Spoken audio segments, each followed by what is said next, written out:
Alors, bonjour tout le monde.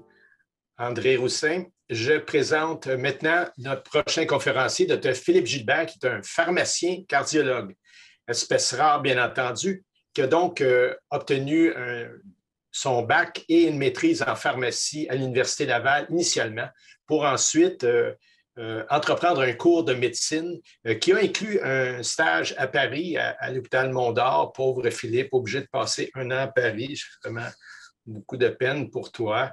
Et par la suite, il a complété sa résidence en cardiologie à Laval et est revenu pratiquer donc dans la ville de Québec. Et Philippe a donc un intérêt réellement élargi sur la place de la médication en cardiologie en rapport avec l'insuffisance rénale. Puis il y a une compétence que plusieurs d'entre nous, bien entendu, n'avons pas puisqu'il a un background de pharmacien.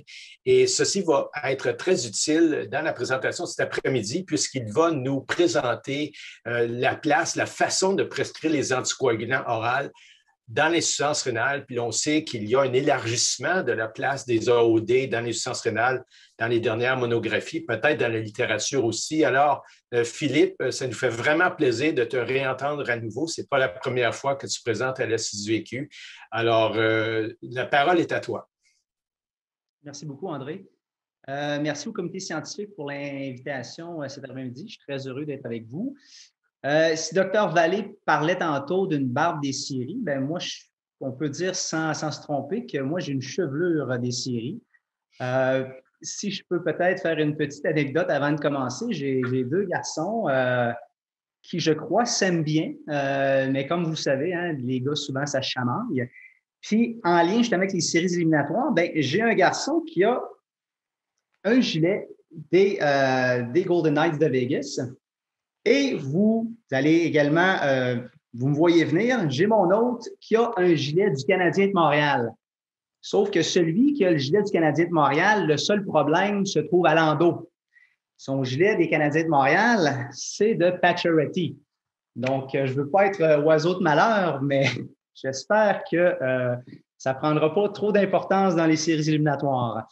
Donc, pour commencer la présentation d'aujourd'hui, je l'ai intitulée « Est-ce que l'insuffisance rénale chronique prend trop d'importance dans l'équation des AOD en 2021? » Donc, voici ma slide de conflit d'intérêts.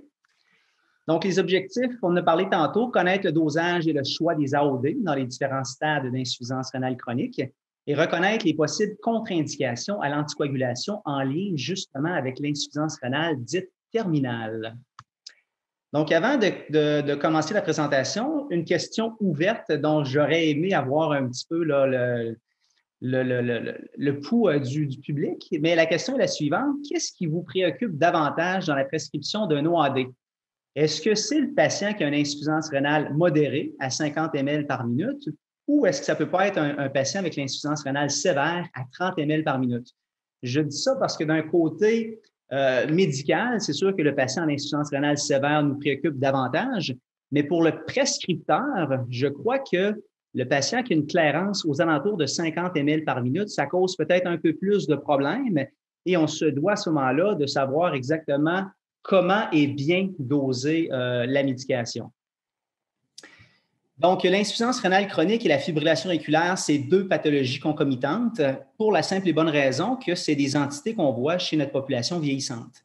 Et de tous les patients qui ont de l'insuffisance rénale en fibrillation auriculaire, il y a quand même le 2/3 de ces patients-là qui ont une insuffisance rénale dite légère. Pour les patients en insuffisance rénale modérée, hein, on compte à peu près 30% de clientèle. Et voyez-vous, pour l'insuffisance rénale sévère, c'est-à-dire en bas de 15, jusqu'à l'insuffisance rénale terminale, jusqu'à la dialyse, ça regroupe uniquement 3% des patients. Maintenant, c'est important de savoir que le patient fait de l'insuffisance rénale. D'un point de vue pronostic, ce l'est tout à fait, parce qu'on sait que plus les gens détériorent leur fonction rénale, indépendamment de l'anticoagulation qu'ils vont avoir, ils vont être à risque plus élevé d'hémorragie et d'ACV. Et quand on regarde les études de phase 3, puis peu importe les molécules qui sont utilisées, autant le Coumadin que les OAD, plus la fonction rénale se détériore, plus on voit une augmentation des thromboses et des hémorragies chez nos patients qui sont anticoagulés. Donc, lorsqu'on regarde maintenant la différence entre les molécules, bien, ce qui frappe le plus, grosso modo, c'est les patients, en fait, c'est la fonction rénale. Donc, vous avez le dabigatran qui est éliminé à plus de 85% par les reins. Donc, ça, c'est de base, c'est une médication qu'il faut éliminer chez nos patients avec insuffisance rénale. Et pour ce qui est des autres molécules, donc l'apixaban, 27%, l'édoxaban, 50% et le rivaroxaban, 33%. Et fait intéressant à noter, il y a une diapositive ici, justement, ça, c'est l'air sous la courbe de ces molécules-là. Et on associe souvent l'apixaban avec le rivaroxaban comme des molécules qui se ressemblent énormément. Moi, j'aurais tendance à vous dire que le rivaroxaban ressemble beaucoup plus à l'édoxaban lorsqu'on parle d'insuffisance rénale. Fait que voyez-vous ici en insuffisance rénale modérée, le rivaroxaban a 50% de plus de médicaments dans le sang. L'édoxaban, c'est 60%. Et l'apixaban, lui, en insuffisance rénale modérée, c'est une augmentation uniquement de 30%. Fait que le rivaroxaban et l'édoxaban se ressemblent beaucoup plus dans cette sphère-là d'insuffisance rénale. Je commence par un cas fictif pour vous démontrer à quel point ça peut être compliqué et difficile de prescrire ces molécules-là. Donc, je vous présente ici une femme de 78 ans qui a un CHADS à 4, qui a fait un ACV récemment, également connu pour de l'hypertension artérielle, un diabète de type 2, de l'insuffisance rénale chronique, qui a une créatinine à 89. OK? Donc, elle a un poids de 65 kg, des laboratoires sans grande particularité et au niveau de sa médication, prend des médicaments pour le diabète, de même que de l'hypertension artérielle. Et vous voyez au bas là, de l'aspirine qui devra être cessée à la prescription de l'AOD, sauf exception près de ce que Jean-Marc nous disait tantôt pour la maladie coronarienne. Donc, je vous rappelle aussi qu'elle est à risque de chute, mais qu'elle n'a pas de segment actif ou de diathèse hémorragique. Donc, à ce stade-ci, je vous mentionne quoi prescrire. Donc, si on utilise les formules pour la fonction rénale, si on utilise dans un premier temps le MDRD ou le CK-EPI, on se ramasse avec une clairance de 54 ml minute. Si en contrepartie, j'utilise le Cockroff, ben, je suis à 47 ml par minute. Donc, dans les deux cas, j'ai une insuffisance rénale modérée, donc inférieure à 60 ml par minute, mais ça implique des dosages un peu différents. Donc, quand on regarde les recommandations posologiques chez les patients en insuffisance rénale légère, bien, on le dit tantôt, l'apixaban, vous le savez, c'est indépendant de la clairance. C'est 2 facteurs sur 3 qui comprennent une créatinine à 133, un poids de moins de 60 kg et un âge de plus de 80 ans. Le rivaroxaban, c'est probablement celui qui est le plus facile parce qu'on se base uniquement sur la fonction rénale. Donc, tout ce qui est en haut de 50 ml par minute, c'est 20 et en bas de 50 ml par minute, c'est 15. Quand on arrive à le dabigatran, sa dose pour quelqu'un qui a une clairance en haut de 50, c'est 150 2 fois. En insuffisance rénale modérée, c'est 110 2 fois. Par contre, il y a également le critère suivant. Si vous avez un patient de plus de 80 ans ou un patient qui a plus de 75 ans avec un facteur de risque de segment, vous pourriez utiliser la dose de 110 BID. L'édoxaban, quant à lui, en insuffisance rénale légère, c'est 60, mais en insuffisance rénale modérée, c'est 30, donc on coupe de 50%. Et encore là, si vous avez un patient avec une clairance qui est normale avec l'édoxaban, mais avec un poids de moins de 60 kg, c'est la petite dose de 30 mg par jour qui devrait être utilisée. Donc, dans ce cas-ci, vous avez une patiente de 78 ans, donc elle n'a pas 80 ans, elle pèse 65 kg, donc plus de 60 kg.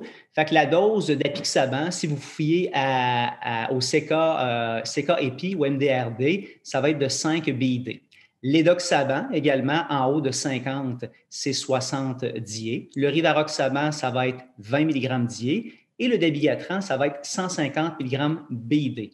Je dis ici 150 avec une astérix parce que certaines personnes pourraient considérer cette dame-là qui a plus de 75 ans avec un facteur de risque additionnel. Donc, c'est une femme qui vient de faire un ACV à risque de chute.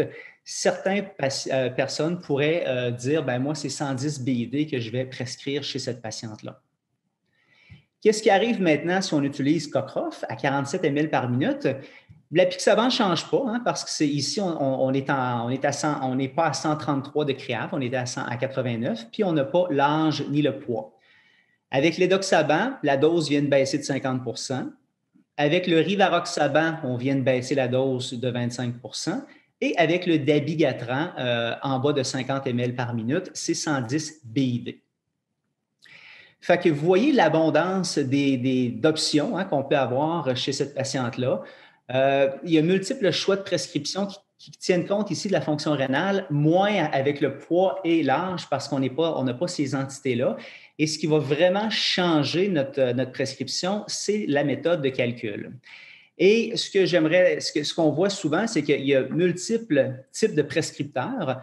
Il y a le prescripteur qui utilise toujours la même molécule, mais qui va magasiner hein, sa méthode de calcul. L'autre qui va utiliser plusieurs molécules, puis qui va utiliser juste une seule méthode de calcul. Et il y a, j'aurais tendance à dire la majorité des gens, et je me considère un peu là-dedans, les gens qui vont utiliser différentes molécules, puis qui vont magasiner également leur méthode de calcul, toujours dans le but de répondre à la question suivante, la question du risque-bénéfice. Donc, à la base, quand vous évaluez un patient, c'est important de savoir est-ce que ce patient-là est à risque de saigner plus que de faire un ACV. Et ça, souvent, ça va nous guider dans ce qu'on veut prescrire comme médicament. Le point derrière tout ça, c'est qu'on sait que si on utilise mal le dosage des AOD, on peut se ramasser soit avec un segment lorsqu'on surdose notre population, et dans une autre perspective, si on utilise des doses trop faibles, on peut se ramasser avec des ACV.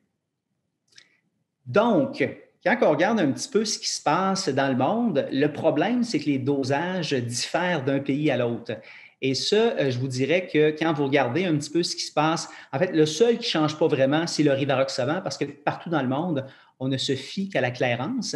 Mais si vous regardez, par exemple, le dabigatran, donc le dabigatran en Europe, aux États-Unis, c'est-à-dire qu'ils vont utiliser la pleine dose jusqu'à 30 ml par minute, et entre 30 et 15, on utilise la petite dose. Et lorsqu'on compare à ce qui se fait en Europe, le dabigatran jusqu'à 50, on donne la pleine dose, puis ensuite de ça, on y va avec les critères d'âge et de poids. L'édoxaban, un petit peu la même chose. Aux États-Unis, on ne se fie qu'à la clairance, alors qu'en Europe, comme au Canada, on utilise les différents critères qui sont des critères, entre autres, de poids.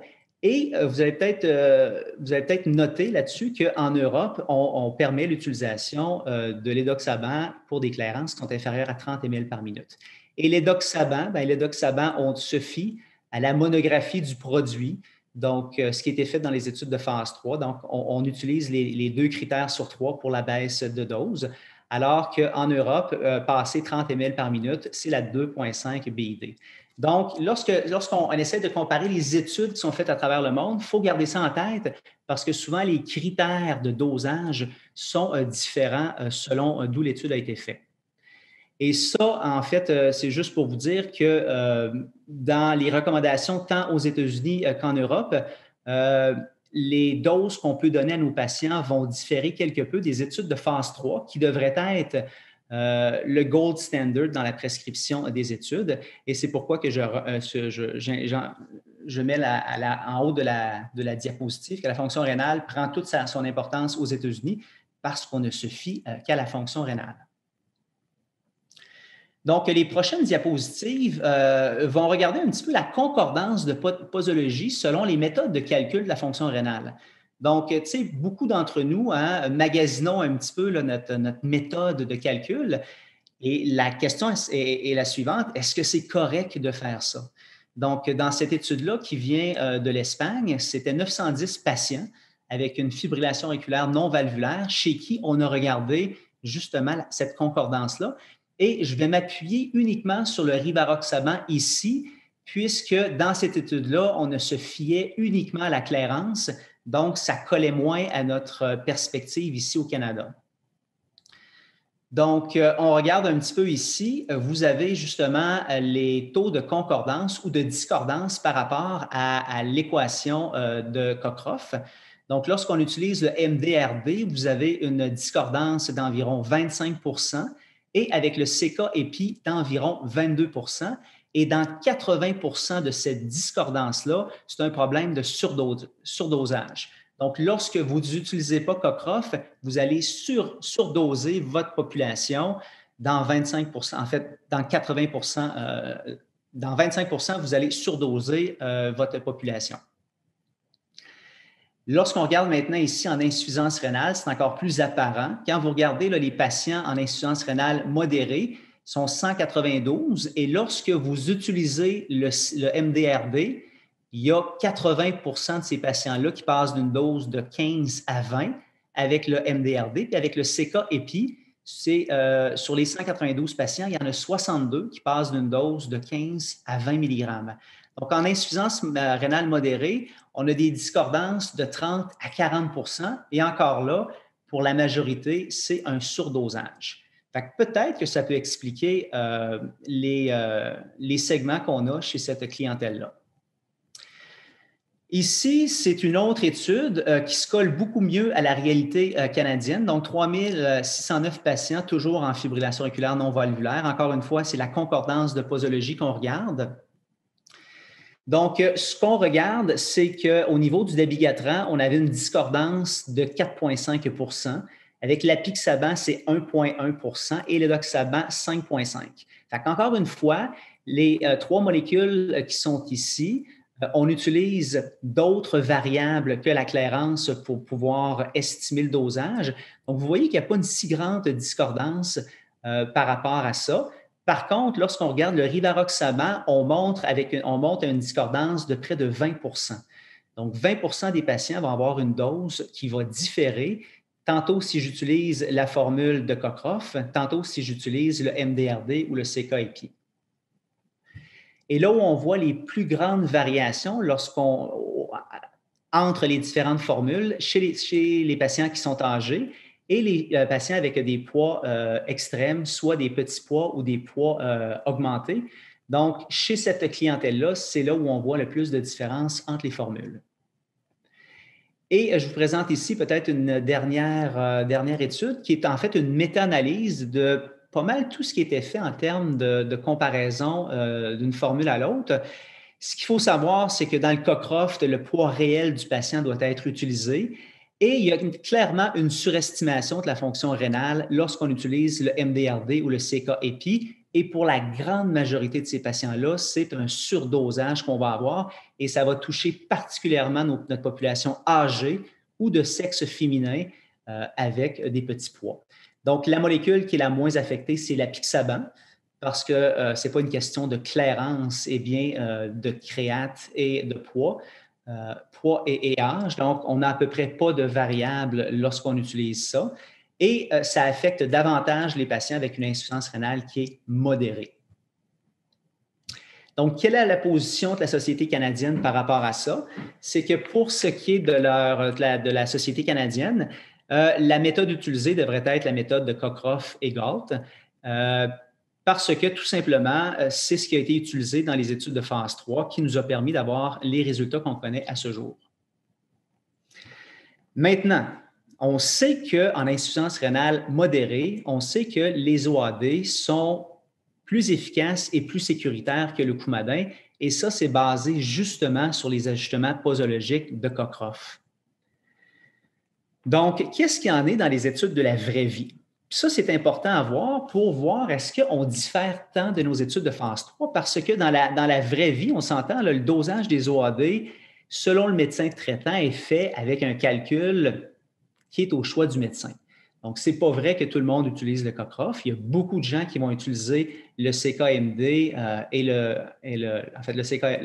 MDRD et le CK-EPI, tout simplement parce qu'il y a des laboratoires qui nous fournissent ces résultats-là lorsqu'on demande une analyse de créate. Donc, nous, à l'Enfant Jésus, lorsqu'on demande une créate, vient avec la formule de MDRD. Donc, c'est beaucoup plus facile de prescrire que de sortir notre calculatrice pour regarder qu'est-ce qu'on a avec le Cockroft. Donc, j'ai une étude ici qui est l'étude Xanthus qui a regardé justement ça. Donc, dans l'étude Xanthus, c'est une étude de la vraie vie qui touchait le Xarelto. Donc, on s'est ramassé avec des hémorragies majeures de l'ordre de 2 %, ce qui était relativement comparable aux autres études de phase 3. dont l'apixaban et l'édoxaban, avec des thromboses de moins d'1%. Donc, dans cette étude de la vraie vie-là, on a remarqué que la plupart des patients avaient des clairances supérieures à 50 ml par minute et les données manquantes sont de l'ordre de 30%. Donc, difficile de voir exactement qu'est-ce qu'il y en est de cette population-là qui pourra avoir une insuffisance rénale modérée parce que le chiffre de 8% ici est clairement sous-estimé parce qu'on a à peu près un 35% dont on ne connaît pas la fonction rénale. Mais juste pour vous dire que dans les études de la vraie vie, on démontre quand même des chiffres qui ressemblent étrangement à nos patients dans les études de phase 3. Donc, une autre grosse étude ici, l'étude Aristophane, qui était une étude observationnelle rétrospective de plus de 285 000 patients. Donc, une étude d'appariement avec la warfarine. Et on se rend compte au niveau des thromboses que la warfarine, il y a plus de thromboses avec la warfarine qu'avec les OAD. Donc, encore une fois, ici, c'est une population dont on laisse le choix au médecin de prescrire, peu importe le calcul, la méthode du calcul qu'il veut. Quand on regarde toutefois les segments, on réalise qu'avec l'apixaban et le dabigatran, donc il y a moins de segments qu'avec le coumadin, mais lorsqu'on regarde avec le rivaroxaban a un peu plus de segments que le coumadin. Et c'est démontré ici, quand vous regardez en bas, ça c'est les chiffres warfarine et rivaroxaban. Donc clairement, il y a un bénéfice à utiliser le rivaroxaban chez cette clientèle-là. Donc, il y a une diminution des événements, de thrombose. Mais en parallèle, lorsque vous regardez les segments, il semble avoir plus de segments. Donc, est-ce qu'on peut dire que c'est en raison justement de cette discordance-là d'environ peut-être 30 à 40 des patients qui ont surdose qui explique cette chose-là? Peut-être, ça reste une hypothèse, mais voyez-vous, avec l'apixaban et le dabigatran, donc je vous ai démontré tantôt que la discordance est beaucoup moins importante en raison des critères de poids et des critères d'âge chez cette clientèle-là. Maintenant, lorsqu'on parle du devenir de l'insuffisance rénale chronique, l'insuffisance rénale, il faut voir ça comme une maladie, comme toute autre maladie qui progresse dans le temps. Aujourd'hui, on a une clairance à 40, ça se peut que dans 5 ans, ça soit 35, ça se peut que dans 2 ans, on soit rendu à 25. Ça évolue dans le temps et ça, c'est important parce que ça fait en sorte qu'on va ajuster le dosage de nos molécules à un certain moment donné. Et je vous présente ici, encore une fois, ça, c'est les banques de données aux États-Unis qui démontrent que non seulement avec le coumadin, mais avec toutes les OAD, on a une détérioration de la fonction rénale dans le temps. Donc, on vous a longtemps parlé de ça, puis je pense qu'on a fait le tour dans l'étude RELY, justement, sur un phénomène qu'on appelle la calciphylaxie. Donc, ce phénomène-là se veut quoi? Se veut tout simplement un durcissement du système vasculaire qui touche autant le réseau artériel, veineux, que le réseau rénal. Donc, l'idée derrière tout ça, c'est simple, c'est que vous avez une protéine qui vous protège contre la calcification des artères qui se nomme la MPG. Donc, la MPG, c'est une molécule qui est un petit peu protectrice de notre côté vasculaire. Et le X, cette molécule-là se doit d'être activée par la vitamine K. Donc, vous savez que le coumadin, c'est une molécule qui va dépléter nos réserves en vitamine K. Fait que si on utilise du coumadin chez un patient, donc il y a moins d'activation de cette MPG-là, donc moins de protection vasculaire. Donc, on a réussi à démontrer le tout dans l'étude RELY. Lorsque vous regardez un petit peu l'évolution des fonctions rénales chez les patients qui prenaient l'AOD et le coumadin, on voit que la détérioration avec le coumadin est plus importante. Et ce qu'on a également démontré, c'est que si votre patient était naïf de coumadin puis qui avait été commencé, chez qui on avait commencé un OAD, la détérioration de la fonction rénale était moins pire. Et les patients qui faisaient le moins bien, c'est les patients qui étaient déjà traités avec du coumadin et chez qui on continuait le coumadin durant l'étude. Et l'autre chose qui est particulièrement intéressante puis que je ne vous ai pas démontré ici, c'est que les patients qui avaient les fonctions rénales qui se détérioraient le plus, c'est les patients avec des INR suprathérapeutiques. Pourquoi?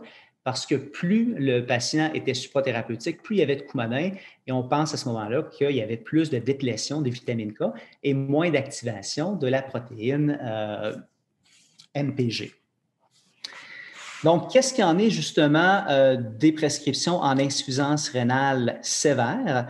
Bien, le dernier consensus canadien sur la fibrillation auriculaire reconnaît pour la première fois le plancher de la fonction rénale qui est de 15 ml par minute. Fait que vous voyez qu'avec le dabigatran et l'édoxaban, il y a une contre-indication à prescrire ces molécules-là à moins de 30 ml par minute. Avec le rivaroxaban, on peut le continuer jusqu'à 15 ml par minute. Et avec l'apixaban, ça reste la même chose. Ici, au Canada, on se fie encore sur 2 critères sur 3. Maintenant, ça, c'est basé sur quoi? C'est basé sur des données pharmacocinétiques et non sur des données cliniques. Ça, c'est important à savoir parce que nos grandes études de phase 3, il y avait très peu de patients qui avaient des clairances inférieures à 30 ml par minute. Les seuls qu'on avait, c'était avec l'apixaban où on se permettait de descendre jusqu'à 25 ml par minute. Donc, encore une fois, quand on regarde ici là, la cinétique des molécules en insuffisance rénale sévère, vous voyez qu'avec l'apixaban, c'est 40 de plus de molécules qu'on retrouve dans le sang. Donc, ça ne justifie pas nécessairement une baisse de médicaments. Avec le rivaroxaban, c'est 60 de plus de médicaments dans le sang. Donc, à ce stade-ci, on baisse la dose de 25 et regardez l'édoxaban, qu'est-ce qu'on a? Parce que l'édoxaban, d'un point de vue pharmacocinétique, à moins de 30 ml par minute, il y a la même augmentation sanguine que le rivaroxaban, soit 60 Donc, puis en plus de ça, lorsqu'on est rendu avec des clairances de moins de 50 ml par minute, la dose de l'édoxaban diminue de 50 ce qui n'est pas le cas avec le rivaroxaban, qui est une baisse de 25 Maintenant, qu'est-ce qui arrive justement à nos patients qui ont des clairances de moins de 15 ml par minute ou des patients qui sont dialysés? Actuellement, au Canada, il n'y a aucune indication pour ces molécules-là. Aux États-Unis, la FDA a accepté l'utilisation de l'apixaban et du rivaroxaban chez cette clientèle-là. En Europe, il n'y a pas vraiment d'indication pour la prescription en dialyse. Donc, encore une fois, il y a quand même beaucoup de choses qui ont été publiées dans les dernières années. Dans Circulation, en 2018, on avait justement, puis ce qu'il faut savoir, c'est que plus souvent qu'autrement, il n'y a pas de grandes études qui ont été faites là, de façon prospective. Plus souvent qu'autrement, c'est des analyses rétrospectives avec appariement. Donc, on va prendre, par exemple, des patients sous Coumadin, en fait, sous apixaban, et ce qu'on va faire, c'est qu'on va les apparier à du Coumadin. On va regarder si dans cette population-là, on voyait des différences, mais il n'y a aucun head-to-head chez cette clientèle-là jusqu'à tout récemment. Donc, vous voyez que depuis 2013, il y a une augmentation quand même assez importante de la prescription des OAD en insuffisance rénale terminale aux États-Unis. Et justement, dans cette étude-là, ce qu'on voyait, c'est que clairement, il y avait un bénéfice à utiliser l'apixaban en ce qui a trait au segment majeur. On avait même, lorsqu'on utilisait des doses de 5 mg, vous voyez qu'il y avait moins d'ACV, il y avait moins de mortalité qu'on ne retrouvait pas nécessairement avec la dose de 2,5. Donc, ça nous a amené à une étude, en fait, qu'on attendait avec beaucoup d'enthousiasme. C'est l'étude Raynal-AF. Donc, c'est une étude qui était faite aux États-Unis. Puis même, c'était possible d'enrôler des patients au Canada. Fait que le plan à la base, c'était de recruter au-dessus, je crois, de 750 patients. Donc, le problème, c'est que l'étude s'est terminée de façon un peu prématurée après 1 an avec un recrutement malheureux de 154 patients. Donc, ce qu'il faut savoir également, c'est que dans cette étude-là, le dosage utilisé était encore selon les 3 critères. Fait que dans 71 des cas, l'édoxaban était prescrit à 5 mg BID. Et dans les événements primaires, ce qu'on recherchait, c'était les segments majeurs qui se sont avérés dans une proportion de 31 avec l'apixaban et de 25 avec la warfarine. Il n'y avait pas de différence statistiquement significative par rapport à ça. Mais ce qu'il faut comprendre également, c'est que 50 des segments étaient en lien avec le site d'hémodialyse. Donc, ça, c'est important parce que les segments chez cette clientèle-là n'étaient pas nécessairement des segments qui pouvaient mener à une mortalité nécessairement chez cette clientèle-là. Ce qu'on a regardé également comme événement secondaire, c'est qu'on a regardé chez cette clientèle-là les hémorragies intracrâniennes. Donc, c'était relativement faible, hein, c'était moins que 2 il n'y avait pas de différence entre la warfarine et l'apixaban. Les hémorragies digestives, il y en avait plus avec le Coumadin que l'apixaban, quoique ce n'était pas statistiquement significatif. Les segments majeurs, c'était dans une proportion d'environ 10 Encore une fois, pas de grosse différence entre les deux molécules. Les ACV, ça, c'est intéressant. On avait tout près de 2,5 à 3 d'ACV chez cette clientèle-là, qui est relativement peu, considérant la gravité de la maladie.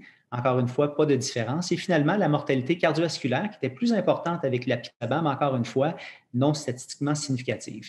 Donc, en bout de ligne, il n'y avait pas de différence dans les segments et les ACV entre la warfarine et l'apixaban 5-BID.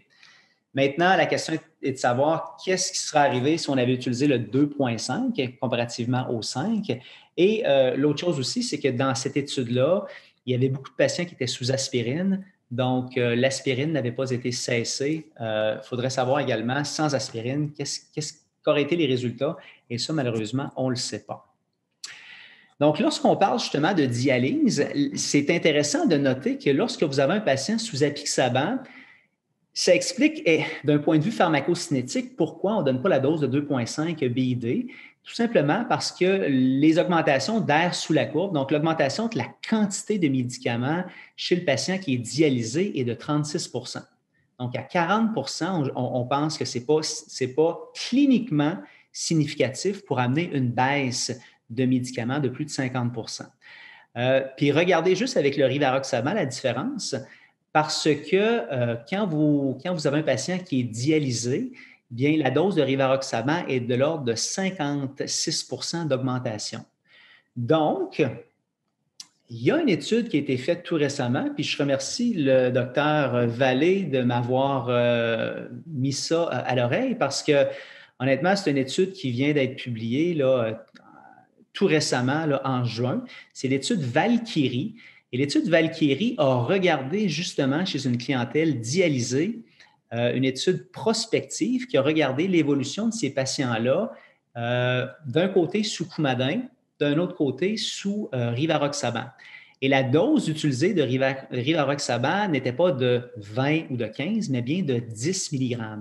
Donc, on a vu tantôt, hein, je vous ai montré qu'en dialyse, c'est une augmentation d'à peu près 50 à 56 d'augmentation du médicament. Donc, le dosage de 10 mg ici est parfaitement approprié pour cette clientèle-là. Il y avait un troisième bras également qui c'est intéressant, c'était le rivaroxaban qui était utilisé avec de la vitamine K. Donc, encore une fois, dans l'optique de contrer cette calciphylaxie-là qu'on voit avec, entre autres, le Coumadin. Donc, le problème avec l'étude, c'est que ce n'est pas une grosse étude, hein, c'est une étude de 132 patients. En fait, je pense que c'est 122 patients qui ont complété l'étude. Donc, grossièrement, c'est à peu près une quarantaine de patients par bras qui ont été suivis pendant un cumulatif d'à peu près 3 ans. Donc, le taux d'événements ischémiques, donc les ACV ischémiques, était de l'ordre de 5 donc un petit peu plus qu'avec Raynaud AF, et il n'y avait pas de différence entre le rivaroxaban et avec le Coumadin. Donc, à 10 mg, on avait quand même un succès intéressant par rapport à ça. Là où vraiment on a vu des changements intéressants, c'est au niveau des segments hémorragiques. Donc, si on regarde l'étude en général, c'est 18 d'hémorragie majeure ou menaçant la vie. Et clairement, il y avait moins d'hémorragie majeure avec le rivaroxaban qu'avec le Coumadin. Et il n'y avait pas de différence non plus au niveau des événements gastro-intestinaux. Et l'autre chose qui est intéressante dans l'étude, c'est que parmi les paramètres secondaires, ce qu'on a vu, c'est une diminution de 50 des ischémies symptomatiques au niveau des membres inférieurs. Donc, vous le savez, le rivaroxaban 2,5 est utilisé justement chez les patients avec une MAP. Et dans cette étude-là, clairement, on voit les bénéfices de la molécule par rapport au Coumadin. Et c'est ce qui était vraiment le plus important des bénéfices en termes de paramètres secondaires. Encore une fois, important considérant aussi le petit nombre de patients qui étaient dans l'étude. Donc, si on regarde maintenant la position de la Société canadienne par rapport à l'insuffisance rénale terminale, c'est qu'on mentionne qu'en bas de 15 ml par minute, on ne devrait jamais anticoaguler de routine un patient. On devrait uniquement anticoaguler les patients au plus haut risque. Et plus haut risque, c'est quoi? C'est les patients qui ont fait un ACV. Donc, si votre patient a une clairance en bas de 15 et a fait un ACV, il est justifié à ce moment-là de l'anticoaguler. Maintenant, la position de la Société canadienne actuellement, c'est d'anticoaguler ces patients-là avec du Coumadin. Maintenant, si on regarde un petit peu là, ce qui se fait actuellement dans les différents centres tertiaires où on fait la dialyse, il y a énormément de centres qui ont des protocoles avec les OAD. Donc, si je regarde ce qui se passe à l'Hôtel-Dieu de Québec actuellement, il y a bon nombre de ces patients-là qui ont des clairances de moins de 15, qui ont fait un ACV, qui vont être sous un registre avec de l'Eliquis à raison de 5 ou 2,5 mg par os sur BID. Donc, et il y a également beaucoup d'autres centres qui maintiennent encore ces registres-là. L'étude Renal AF a été cessée prématurément. Il y a une autre étude actuellement qui est en cours en Europe, puis je n'ai pas ouï dire qu'elle avait été cessée prématurément.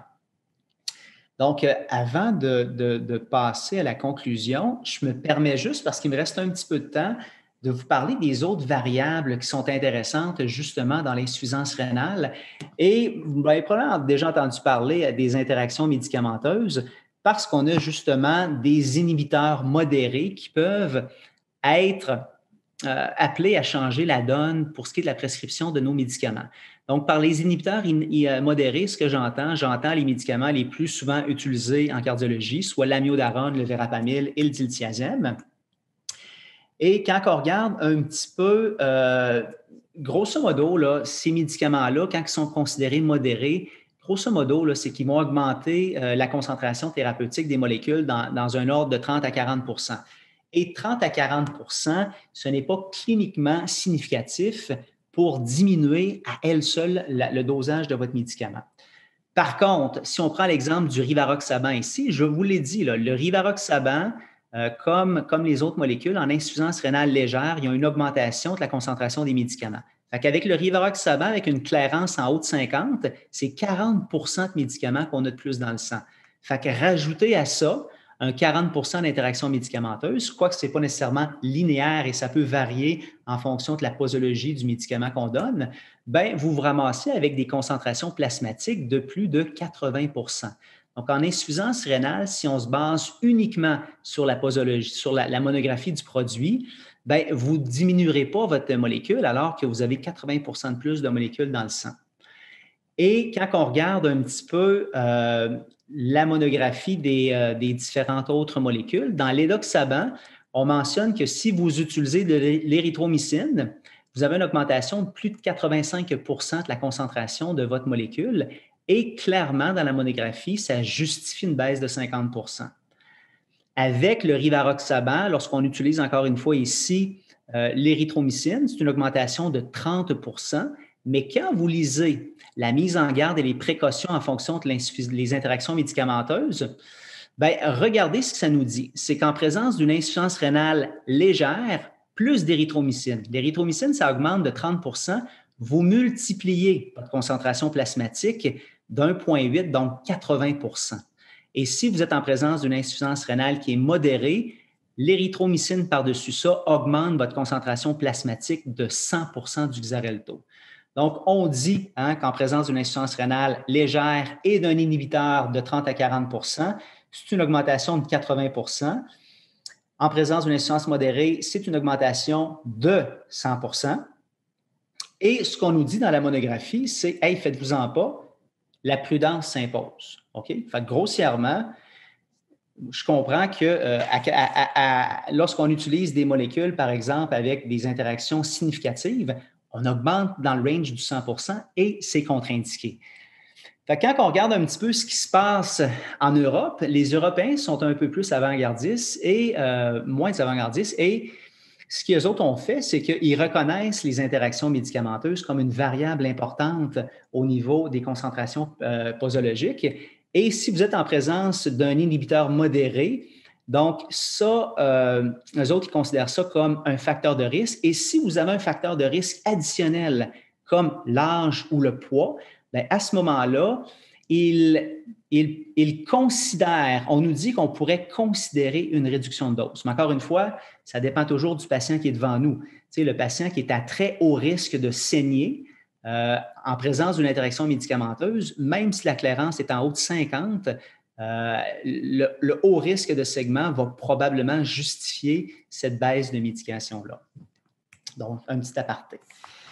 Conclusion pour ce qui est de la fonction rénale. La fonction rénale demeure importante dans la prescription des OAD, mais rarement une contre-indication à l'anticoagulation, sauf chez la clientèle qui est de moins de 15 ml par minute.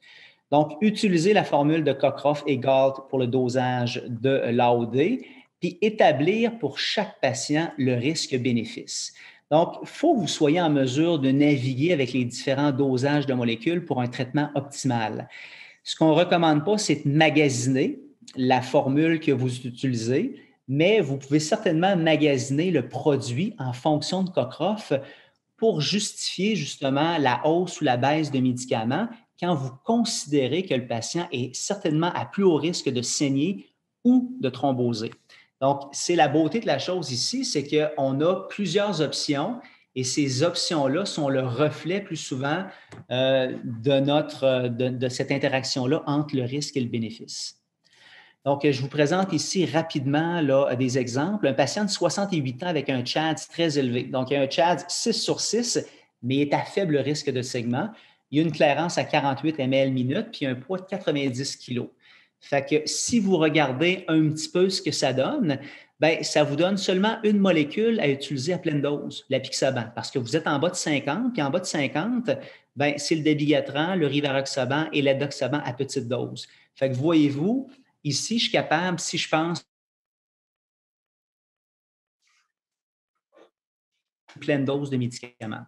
À l'opposé, si vous avez un patient de 76 ans avec un CHADS à bas risque, mais à très haut risque de segment, qui a une clairance supérieure à 55 ml par minute, bien à ce moment-là, vous avez encore le choix.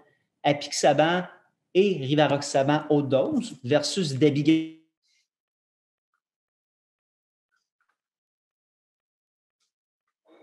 Ça justifie plus souvent qu'autrement l'importance de prendre le temps et bien évaluer le patient.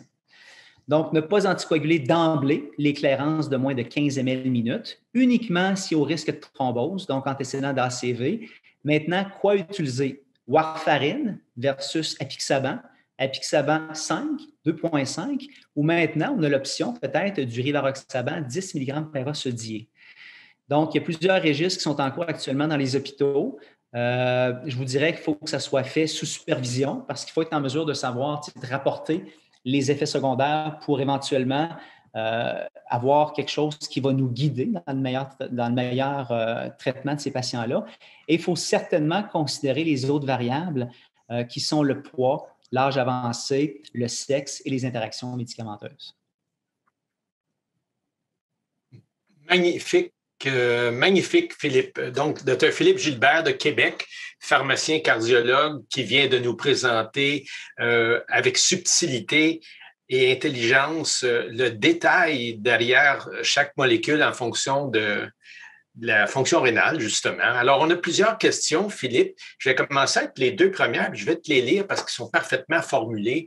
La première est la suivante. Quelle est votre opinion sur la prescription d'apixaban 2,5 2 fois par jour en FA pour les clérances de créatinine 15 à 30 qui n'ont qu'un seul critère d'ajustement posologique traditionnel? Devrait-on plutôt leur prescrire 5 BID?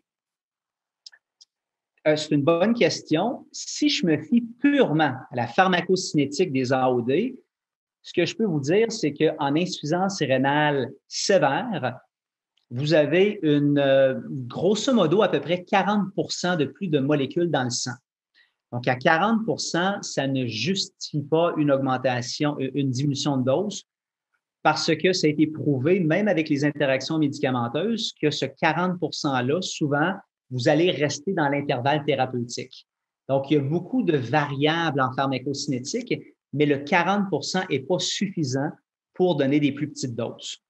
Merci. Alors, du même participants une question qui ressemble. Si vous avez un patient qui se qualifie pour une dose réduite d'un AOD en particulier, par exemple, Xarelto 15 mg, mais qu'il serait candidat à une pleine dose d'un autre AOD, par exemple, Exaban 5 deux fois, lesquels avez-vous tendance à privilégier? En fait, encore une fois, ça revient à ce que je disais tantôt, c'est le risque-bénéfice. Donc, vous avez beaucoup de patients que lorsque vous arrivez avec vos molécules, vous dites « ça n'a pas de sens ». Ça n'a pas de sens parce que ce patient-là est tellement à plus haut risque de thromboser que de saigner. Puis l'inverse peut être tout aussi vrai. Tu sais, ce patient-là, il est à haut risque de saigner. Je ne sais pas, moi, femme de petit poids, 90 ans, qui a un CHADS à 2, bien, cette patiente-là, je vais toujours vouloir viser une plus petite dose parce que je pense que le segment est beaucoup plus important que la thrombose. Fait que je ne me fie pas, tu sais, il n'y a pas d'algorithme qui va surpasser l'évaluation de notre patient en termes de segment. Si ce patient-là est à plus haut risque de saigner que de thromboser, je vais favoriser la plus petite dose. Et dans un autre cas, s'il est plus à risque de thromboser que de saigner, je vais y aller avec la haute dose, là. Donc, c'est vraiment le risque-bénéfice pour chaque patient qu'on évolue. Puis la beauté des OAD, c'est justement ça, c'est qu'on peut choisir en fonction de ce qu'on pense être le mieux pour le patient. Merci, Philippe. Dans un autre ordre d'idée, comment est-ce que ces données-là peuvent être extrapolées aux maladies thromboemboliques? Comme tu sais, les monographies recommandent de ne pas diminuer les doses dans la plupart des situations. Alors, comment tu penses que ce que tu as dit s'applique à la thromboembolie veineuse? En fait, j'ai beaucoup moins d'expérience de ce côté-là. Le problème avec, je pense que Jean-Marc me parlait tantôt, hein, on a des patients qui sont traités pour des embolies qui datent de plusieurs années. Il y a d'autres patients qui ont des embolies qui sont nouvelles. Je pense que dans le contexte, on en a parlé tantôt, hein, cette population-là est moins à risque de saigner. Je n'aurais pas tendance à court terme pour un patient qui vient de faire un événement thromboembolique de nécessairement diminuer les doses de ces médicaments-là, mais ce n'est pas une clientèle que je vois et j'évolue, donc c'est difficile pour moi de vous donner mon expérience parce que c'est plus le docteur Roussin qui voit ces patients-là, là. Oui, en FA, on veut surtout prévenir des thromboses parce qu'on présume qu'il n'y a pas de thrombus dans l'oreillette puis qu'on veut empêcher qu'il y ait de formation. Dans la thromboembolie veineuse, surtout les phlébites proximales, les embolies pulmonaires, il y a déjà une grosse charge de thrombus. D'ailleurs, la raison pour laquelle l'apixaban puis le rivaroxaban ont des doses de charge. Alors, il y a peut-être une petite hésitation à aller vers des doses plus basses, sachant qu'on doit faire fondre à la limite un caillot, donc empêcher l'extension, l'embolie. Alors, c'est une littérature qui est différente, mais c'est vrai que je trouve ça compliqué pour nos collègues en médecine de famille d'avoir des doses différentes pour la même clairance selon la maladie. Mais peut-être que la charge de thrombus peut en partie justifier ça. C'est un élément de réponse potentiel. Je glisserais une question. Tu as parlé vraiment beaucoup d'air sous la courbe et jamais l'effet 2 fois par jour par rapport à 1 fois par jour, l'effet pic sur les segments. Est-ce que c'est parce que dans ta tête, ce n'est pas important, l'histoire du 2 fois, 1 fois pour les segments, c'est vraiment l'air sous la courbe et l'accumulation, Philippe? En fait, il n'y a pas énormément de choses dans la littérature là-dessus. Ce qu'on sait, hein, c'est que ce n'est pas tant le pic qui est à la base des segments, mais c'est plus la concentration qu'on a en fin de parcours. Ouais.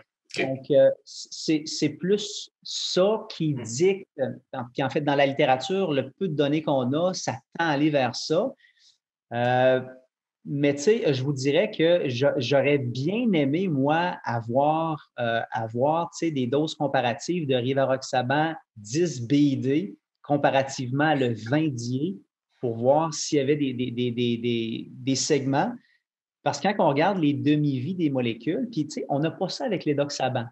Fait que l'édoxaban, on ne l'a pas, sauf qu'avec l'édoxaban, la différence, c'est la dose qui est différente, là. C'est du 60 vers le 30, fait que c'est des baisses de 50 ce qui est différent de notre baisse de 25 que le Xarelto. Fait que le Xarelto, il est un peu à part derrière tout ça. Mais comme je vous dis, ce n'est pas tant le pic qui semble influencer le segment que le fin de parcours. Merci, Philippe.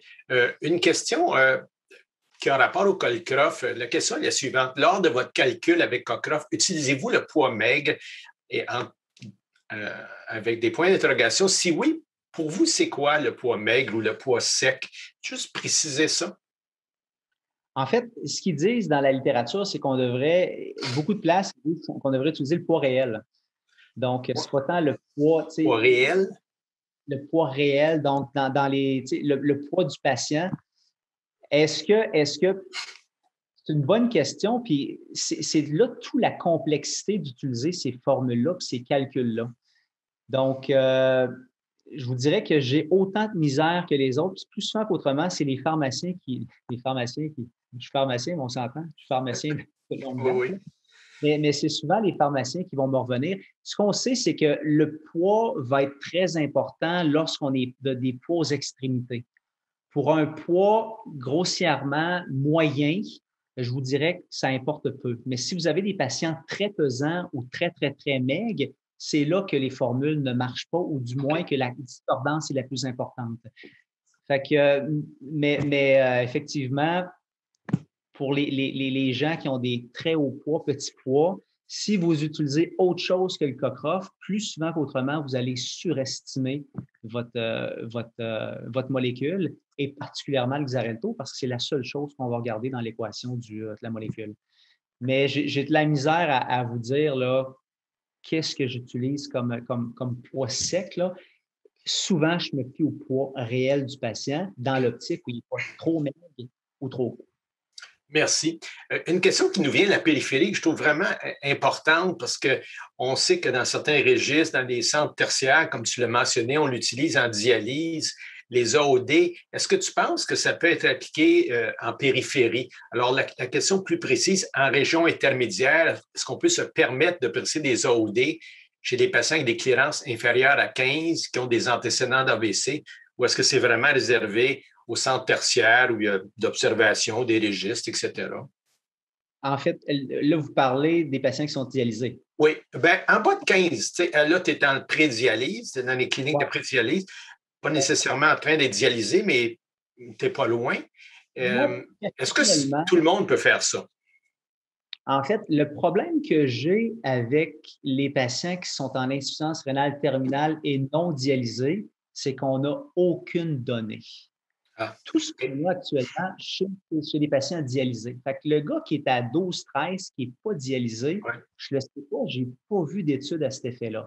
Donc, ça aurait été intéressant de voir parce que quand vous regardez la pharmacocinétique, l'augmentation des concentrations des médicaments, bien, là, c'est encore plus important parce qu'il y a une accumulation. La dialyse met un frein à cette accumulation-là. Donc, on ne parle pas du même type de patient. Le dialysé, on l'a vu tantôt, hein, c'est 56 d'augmentation, mais il est dialysé.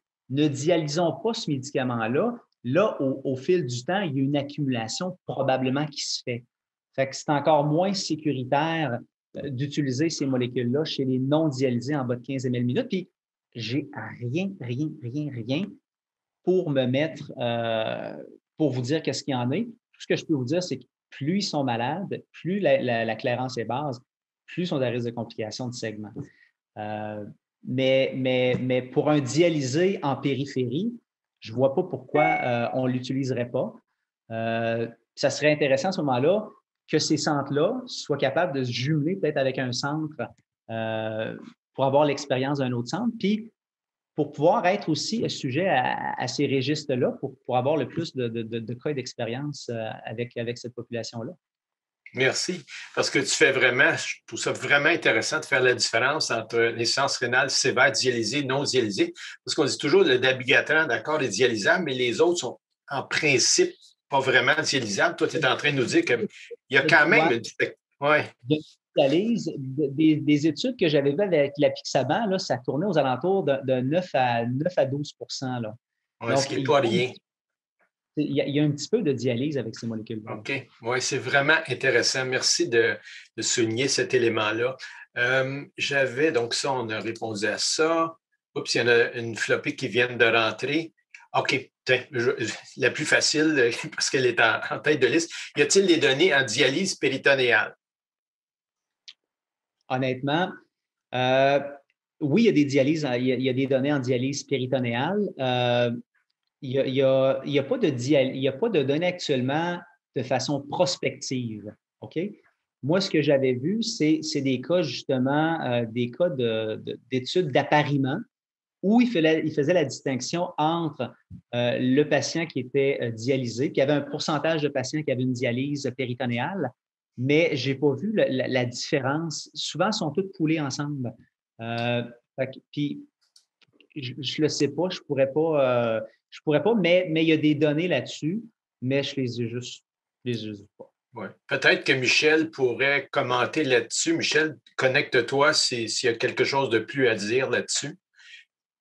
Non, pas vraiment d'autres choses à dire. C'est des données anecdotiques. C'est surtout que ce qu'on devrait dire, c'est qu'il n'y a pas de raison de penser que ça peut être différent de l'hémodialyse conventionnelle, le fameux 4 heures, 3 fois par semaine. Ça doit être pareil. Merci, Michel. Peut-être une dernière question avant notre pause. Si un AVC survient sur anticoagulant oral direct, devrait-on changer pour du Coumadin chez une patiente, par exemple, de 80 qui serait frêle? En fait, encore une fois, ça dépend d'un paquet d'affaires. Quand on a des patients qui font des ACV sous AOD, il faut chercher un peu, il faut être détective. On se rend compte qu'il y a beaucoup de ces patients-là qui ne prennent pas leurs médicaments de façon adéquate. C'est surprenant, puis je vois beaucoup de patients qui prennent de l'apixaban une fois par jour. Puis ça ne me rentre pas. Fait que, voyez-vous, là, l'utilisation erronée de certains médicaments, les oublis. Vous avez également des patients qui vont se faire opérer, qui vont se faire dire de cesser la médication 10 jours avant la chirurgie. Donc, il faut vraiment s'appuyer dans une première intention parce que l'OAD, c'est ce qu'il y a de mieux pour ces patients-là. Donc, c'est supérieur au Coumadin. Maintenant, c'est sûr que si vous avez un patient qui est fidèle à sa médication puis qui fait un ACV, moi, ce que je fais souvent, c'est que je les réfère en hématologie pour voir s'il n'y a pas quelque chose d'autre sous-jacent. J'ai des patients chez qui on a trouvé là, des problèmes de dyscrasie sanguine qui pouvaient contribuer à ça. C'est des patients qu'on a fini par mettre au Coumadin parce qu'ils prenaient très bien leur médication. Puis dans ce contexte-là, je ne pense pas qu'il y a une molécule qui va être supérieure aux autres si la molécule est prise de façon régulière à la bonne dose.